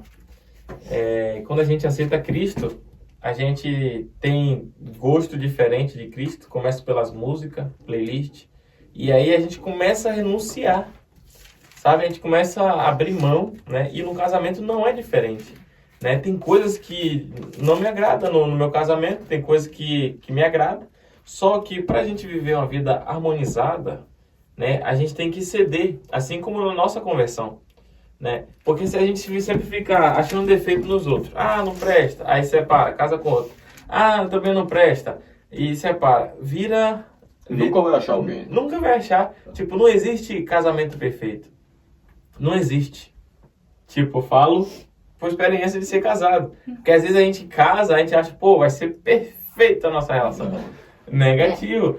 E ali, Deus está nos dando um diamante para a gente se lapidar. Tanto a gente, que precisa também de mudança, né? Porque às vezes a gente erra, né? A gente só aponta o dedo no cônjuge. Ele tá errado, ele não presta, faz isso, aquilo, outro. Só que nós somos também, com esse tempo de 5 anos que eu sou casado com minha esposa, eu consegui notar que às vezes eu era errado, né? Também eu comecei a reconhecer os meus erros. E isso começou a fluir a relação de uma forma tão natural, sabe? E algo que flui, né? Não é algo que chega e sendo uma opressão. Imagine, né, a pessoa viver debaixo de julgo, né, por achar que tudo é perfeito. Muitas vezes as redes sociais hoje já passam de uma forma diferente, né? Segue o Instagram de uma pessoa ali, puxa, fulano de tal é perfeito, maravilhoso. E ele fica, pô, mas outro também tá feliz e minha vida não tá um lixo, vamos dizer assim, né? Desculpa a expressão. Mas sem saber que todo mundo, como você falou, né? O calo, cada um tem seu calo, cada um sabe hoje onde que tá errando, né? O que faz mal. E ninguém vai postar aquilo, meu marido me deu um soco no rosto. Ninguém vai postar, né? Fala, poxa, meu marido tá falando com respeito. Não, eles vão querer postar as coisas boas, né? Então por isso que a gente não deve focar em pessoas. Comparar, né? Se comparar, exatamente. A gente tem que sempre que olhar para o alvo, para Jesus. Por quê? Ele nos amou. Ele jamais vai nos decepcionar. Né? Ele nos concedeu alguém para a gente poder cuidar. Para que naquele grande dia ele falou, Ana, e o John? O que é que você fez? Um exemplo, né? O irmão Jonathan, o que é que você fez pela tua esposa? Né? Então, cada um de nós vai ser cobrado. Aquele que, a palavra de Deus fala que o marido incrédulo, a esposa santifica o marido incrédulo em Provérbios. Em Provérbios não, em 1 Coríntios 7. Exatamente. Então, quem tiver mais conhecimento, que ultimamente é aquele que enxerga mais os erros dos outros, é aquele que tem mais o conhecimento aflorado. Então, ele vai ser mais cobrado do que aquele outro que é desprovido do conhecimento, de saber que que tá errando, né? Às vezes ele não consegue enxergar de uma forma mais clara. Então, aquele que a quem mais dado, mais será cobrado. Quando a gente fala de casamento perfeito, né? A gente tem uma ideia de que só é perfeito porque não dá problema. E é errado isso. Na trajetória cristã, né?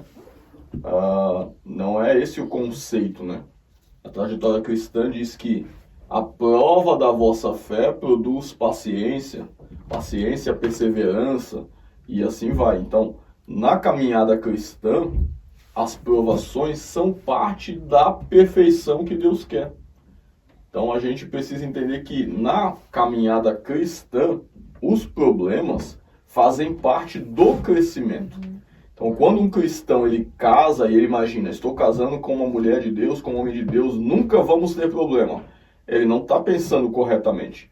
Porque ele casa para que os dois enfrentem o problema da melhor maneira.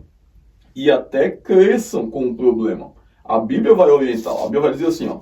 Eu anotei aqui, ó. Eclesiastes 4, do 9 ao 12.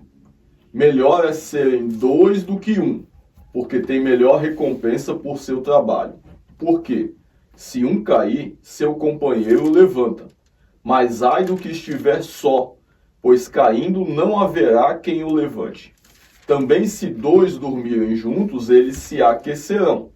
Mas um só, como se aquecerá? Se alguém quiser prevalecer contra um, os dois lhe resistirão. E o cordão de 3 dobras não se rompe tão fácil. Aqui Salomão está escrevendo algo que ele está ensinando assim, ó. Ele está dizendo, se você for casado, você vai enfrentar um problema. Você vai cair. Se você for solteiro, você vai cair também. Ele está dizendo, se você é casado, está em 2. Quando cai, tem um outro que te ajuda. Mas o sozinho também cai e não tem ninguém que o levante. Ele está dizendo, se você for casado, você vai passar frio, seria essa ideia, enfrentar o problema ali, se aquecer. E sozinho também. Só que sozinho você não tem ninguém que te aqueça. E casado você tem. Então ele está dizendo assim, ó, ninguém casa para não passar pelo problema. Você vai passar pelo problema casado ou não. Então a gente quando casa e pensa assim, nossa, eu estou casando e estou enfrentando o problema financeiro. E achei que não deveria enfrentar esse problema, porque meu marido é homem de Deus, minha mulher é mulher de Deus. Mas esse problema financeiro também ia vir se você estiver solteiro. Esse problema da saúde também vem pro solteiro. É igual o cristão que aceita Jesus e acha que não vai vir luta na vida. Então esse é um conceito errado de casamento cristão. Não, irmão, vou casar e nunca vou ter um problema financeiro, nunca vou ter um problema com meu filho, nunca vou ter um problema na questão do que minha mulher gosta, o que eu gosto, porque nosso casamento é perfeito. Não, isso não é sinônimo de perfeição, porque esses problemas, eles são pros dois. Então, se você for solteiro e tiver esse problema, quer dizer que não teve uma vida perfeita? Não. Então, isso é errado, esse conceito. O casamento perfeito é aquele que não tem briga, é aquele que não tem problema, não tem discussão. O casamento cristão é moderado.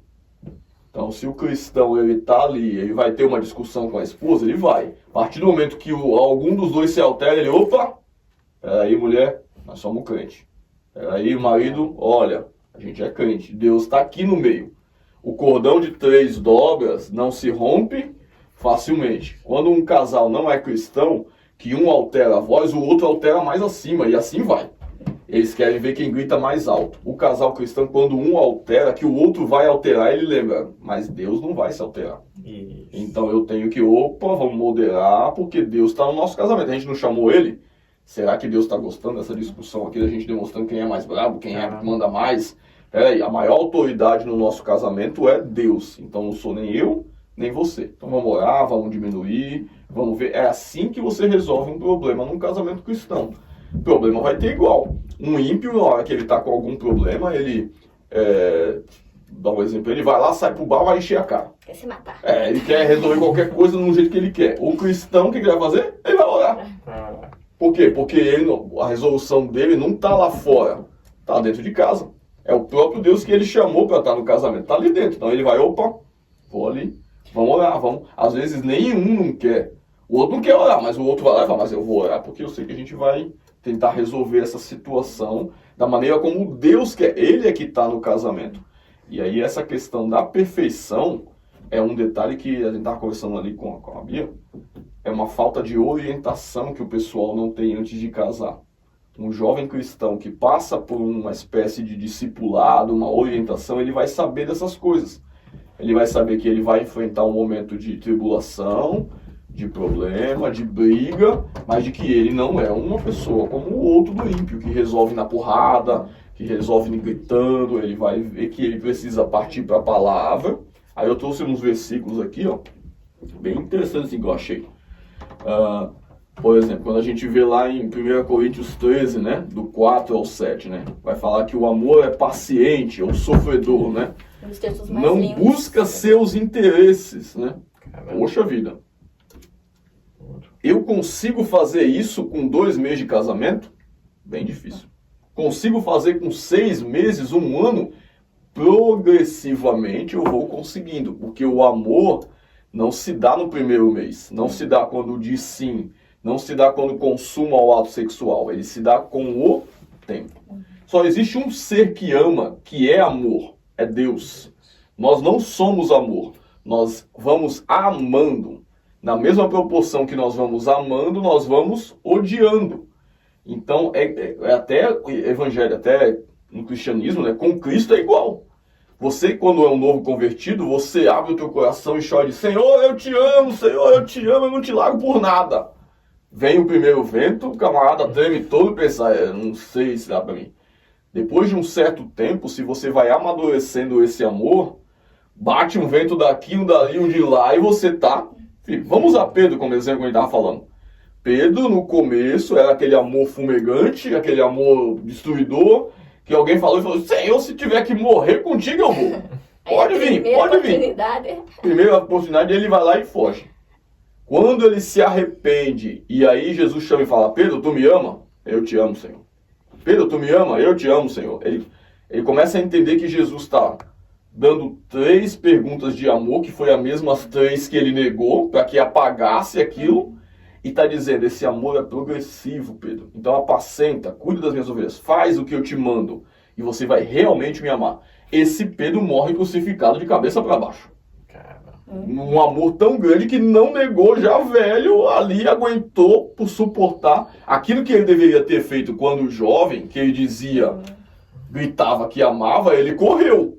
Agora, quando ele está mais velho, que o amor dele realmente tem raiz, aí ele diz, se vocês quiserem crucificar, pode ir. Agora eu amo esse Jesus de verdade. E ele ainda fala que ele não é digno de ser crucificado igual, como Jesus. Ele vai lá e fala, me vira de cabeça para baixo. Por quê? Aí você vê que o amor do casamento é igual. Um casamento, quando começa, a palavra eu te amo, né, ela pode, não é que ela soa banal, mas ela, nesse aspecto de suportar, ela não tem o mesmo peso. Aqui, Paulo vai dizer, o amor suporta, ele é sofredor. O verbo sofredor aqui está dizendo que ele é uma sequência, ele vai sofrendo, ele vai sofrendo. Ninguém quer sofrer pelo amor, é natural. A gente não está falando de sofrer, de suportar coisas humilhantes, coisas terríveis, como agressão, como xingamento, não é isso. O amor, ele é sofredor, ele vai suportando as dificuldades que vai tendo e ele vai criando uma casca ali, uma força naquilo dali, a ponto dele, em certo momento, ele diz, ó, ele não se irrita, não suspeita mal, se regozija com a verdade, tudo sofre, tudo crê, tudo espera, tudo suporta. Esse amor não é da noite pro dia. Não adianta o casal achar que não, hoje casei, eu amo, não largo por nada. Não é que seja mentira, mas não é a maior verdade. Você vai saber se aquilo é verdadeiro quando chegar a doença, quando chegar o problema. E por isso que o amor ele deve ser construído já lá no namoro. Já olha, eu gosto assim, eu faço assim. Ah, eu não gosto que você escute uma música alta, mas eu vou escutar. Porque é a minha casa, eu vou escutar. E o que tu vai fazer? Eu vou embora. Então, não vai dar certo. Porque eu não vou casar com alguém que toda vez que eu ligar o som, você vá pra rua e fique 2, 3 horas fora. E se um dia eu ligar o som no carro, tu vai fazer o quê? Parar o carro e falar que não vai dirigir mais? Entendeu? Opa, então eu vou ter que suportar essa mulher ou esse homem escutando um som alto dentro de casa que eu não gosto. Suporta. O amor vai começando a suportar. Ele vai dizer, não busca só os seus interesses. Ele vai pensar, poxa, que custa? Tudo bem, então. Eu não sou, estou no exemplo bobo, né? Não gosto desse som alto assim. Então, quando você tiver, você sabe que eu não gosto, eu vou ali pro quarto, vou botar um fonezinho de ouvido e você bota o louvorzão aí pro vizinho todo escutar. E olha, tô contigo aqui, mas tô no meu quarto. Aí o outro também fala, poxa, eu queria que ele tivesse aqui, mas se ele não tá também eu entendo. Que é o jeito que ele não gosta, eu vou suportar também ele ficar lá no cantinho dele enquanto eu tô aqui, dando glória e pulando no manto aqui. Mas é onde a gente começa a ver esse versículo, que ele vai tratar a gente com muita coisa. Ó. Vai falar da paciência, vai falar que ele não é invejoso. Quantos casais hoje se destroem porque um não pode ser melhor que o outro? Porque um não pode ser maior que o outro? Porque um não pode ter um ministério maior que o outro? Os homens geralmente têm uma ignorância de achar que ele tem que ser o pregador e a mulher a cantora. Eu conheci muitos jovens isso. Ah, cara, tua mulher prega, tu não prega. Vai lá, vai ser diácono e bença por isso. Se for o teu chamado ser diácono e tua mulher pregar, vai com ela, dá glória. Seja o primeiro a levantar a mão e dar glória. De onde tenha misericórdia, ele esperar que eu cante. Eu falo, ó, dia 2, se a tua mulher prega e tu não prega, seja o primeiro, levanta a mão e dá glória bem alto. A igreja toda olhar assim e falar, esse irmão apoia a mulher mesmo. Não, mas eu que tinha que ser o pregador. Mas se os dois pregam, prega. Se os dois não pregam. Na verdade, isso é tão besta, tão banal, porque isso não quer nem dizer ser maior, isso é um dom que Deus deu, não é nem um maior que o outro, tem nada a ver. Mas as pessoas vão se limitando por isso. Ah, se minha mulher ganha mais que eu, quer dizer que eu sou um fracasso. Ah, se a minha mulher canta mais do que eu canto, quer dizer que eu não posso aparecer. Ah, se a minha mulher, ela hoje é uma influenciadora, eu não vou aceitar porque ela vai sempre estar na mídia e eu não. Isso é a maior besteira. Só que já vai contra também os princípios bíblicos. Você está fazendo as coisas para você se aparecer ou você está fazendo as coisas por Cristo, né? E aqui a gente vê, ó, ele fala, ele não é invejoso, não trata com maldade, com a leviandade e não se ensoberbece. Isso também, a soberba, é algo que a gente tem que tomar muito cuidado no casamento. Principalmente os jovens, assim, porque a soberba, ela não é algo que a gente detecta fácil. Ela é algo que vai subindo em você e você não vai percebendo. Você vai achando que é normal, ela vai ganhando campo, e você vai achando que aquilo é o meu jeito, Deus está me abençoando, eu estou crescendo e assim vai. E às vezes tu vai humilhando a pessoa que está sendo a tua mão para te levantar. Quantos jovens aí, casais, que a mulher precisava de um apoio para crescer, o marido ajudou, auxiliou, segurou a barra, depois que ela cresceu, agora você não vai lá que eu ganho mais que você. E vice-versa é uma coisa. Quantos homens humilham a mulher porque ela ganha menos, e é ele quem diz que banca, em tese, a casa. Ele cresceu numa soberba de que só vai ser o que eu quero. Foi eu que escolhi o carro, eu que comprei, eu que faço isso, eu que escolho o que a gente vai pagar. Isso é soberba. Entrando nesse aspecto aí, a gente não sei como é que tá o nosso tempo aí, mas... Já foi? É algo que a gente tem que tomar o maior cuidado, por exemplo. Acho que eu até falei aquele dia lá na escola bíblica. Se alguém olhar assim, se você for razoável na sua vida e sempre pensar te cobrando, que é um conselho que eu dou para vocês, é assim, ó, quer saber se o seu casamento vai dar certo ou vai ficar bom? Olhe os fatos se cobrando, sempre apontando para você de uma forma eficaz. Vou me cobrar. Então, poxa, se eu caso com a minha mulher e ela trabalha para manter a casa junto, certo? Então o dinheiro dela vem junto para manter, ou não vem, que seja. Mas quando eu compro a casa, a lei dos homens diz que é a casa é dos dois. Quando eu compro o carro é dos dois. Quando vem um problema, o problema é dos dois. Quando vem o filho é dos dois. Por que o dinheiro não é dos dois? Por que cada um tem o seu dinheiro? Por que não, esse eu ganho e você não ganha, então esse é meu, eu escolho, você não escolhe. Isso é um problema que destrói muitos casamentos, principalmente. E quem escolhe dividir, geralmente é quem ganha mais. Então eu ganho mais e eu ganho bem, assim, vamos comparar. Aí minha mulher não ganha tão bem. Eu vou lá e falo, não, o que é seu, o que é meu é meu. Eu que escolho. Por quê? Porque entrou uma ganância em mim ali. Tipo, minha mulher não sabe controlar bem as finanças. Ou a mulher diz, o marido não sabe controlar, então deixa que eu pago. Até dividir essas tarefas não é errado. Eu tenho que ser humilde, como o óbvio diz que o amor ele é humilde, ele é paciente, ele não busca e falar, olha, eu não sei cuidar bem das minhas finanças. Você que sabe, cuida. Mas o nosso dinheiro é dos dois. Vamos juntar aqui. O marido saber, geralmente as mulheres têm uma tendência um pouquinho mais a gastar com algumas coisas, e ele fala, poxa, a gente já pagou as contas, por que eu não vou dar um mimo? Por que eu não vou deixar ela comprar? Por que eu não vou deixar ela sair? Por que ela não pode viver se eu posso? Né? Por que eu posso gastar comprando uma chuteira de R$200 no futebol e ela não pode comprar uma bolsa? Eu gosto de chuteira, ela gosta de bolsa. Então, o dinheiro é dos dois. Olha, esse mês eu comprei uma chuteira. Então, mês que vem, tu comprou uma bolsa. Se vive dividido e os dois sabem o que está acontecendo, nunca vai ter um problema financeiro. Vai vir dívida, vai vir falta de recurso, os dois vão sentar e falar, olha, a gente ganha 5 mil, esse mês veio uma dívida assim, assim, assim, não vai dar para comprar nada. A mulher nunca vai achar ruim e o marido nunca vai achar ruim, porque os dois sabem o que está acontecendo. Realmente, se eu gastar hoje, a gente vai ficar no vermelho. Agora, mês que vem, quando terminar, eu posso comprar. Pode comprar. Pronto.